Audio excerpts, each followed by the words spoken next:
All right, let's go ahead and work an example problem so that you can base some of your other work, some of your other problems on this calculation.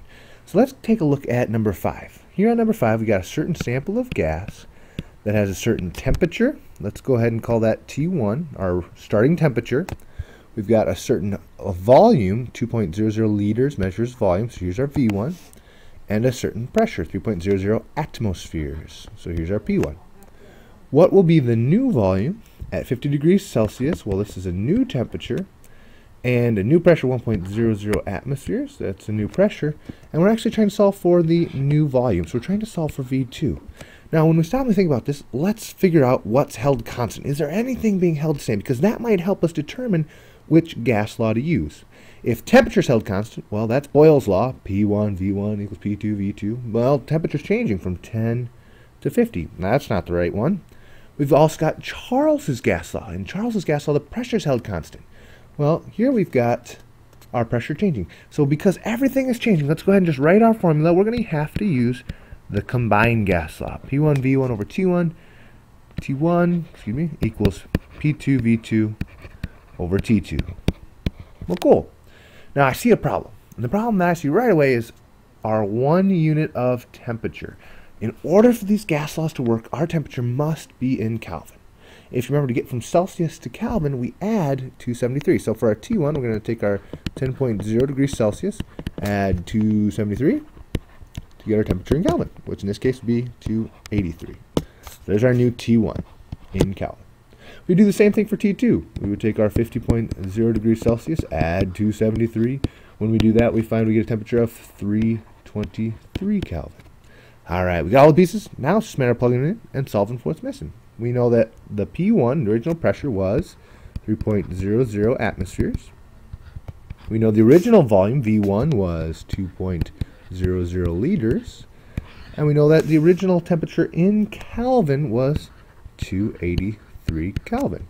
We're going to set that equal to the new pressure, which we found in our problem to be 1.00 atmospheres, times our new volume, which we don't know, so I'm going to go ahead and just put in X, solving for a variable, divided by our new temperature in Kelvin, which was 323 Kelvin. Now, this just became algebra. The chemistry part is figuring out what all these symbols and letters and units and formulas, what all those mean. But once you've got it set to this point, it's become simple algebra. All we need to do now is solve for X. Well, looks like we've got one side set equal to another. Let's go ahead, let's cross multiply. 3 times 2 times 323 equals 283 times 1 times X. Let's cross multiply, and then we're going to end up dividing. Well, 3 times 2 is 6. 6 times 323 comes out to be 1938. That's going to equal 283 times 1 times X. Well, 283 times 1 is 283. Our X comes along for the ride.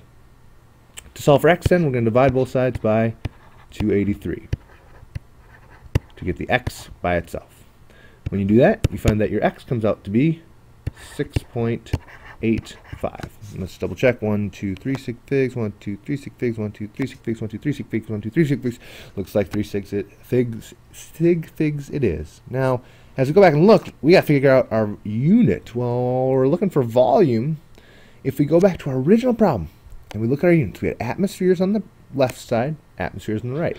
On opposite sides, they're going to cancel. We had Kelvin on the left, Kelvin on the right. They cancel too. The only unit that doesn't cancel is actually liters. So there is our final answer. For this particular problem, we would have a final volume of 6.85 liters. Now the cool part is, if, say, temperature's held constant, that means you have the same number on the bottom here for both sides, 50 Kelvin and 50 Kelvin. Well, they'd cancel. They wouldn't do anything. Same goes for your pressure. If it was 1 atm and 1 atm, 1 atmosphere, 1 atmosphere. Well, 1 atmosphere and 1 atmosphere on both sides cancels. So from the combined gas law, we can actually solve for any of these problems by holding the certain parts constant.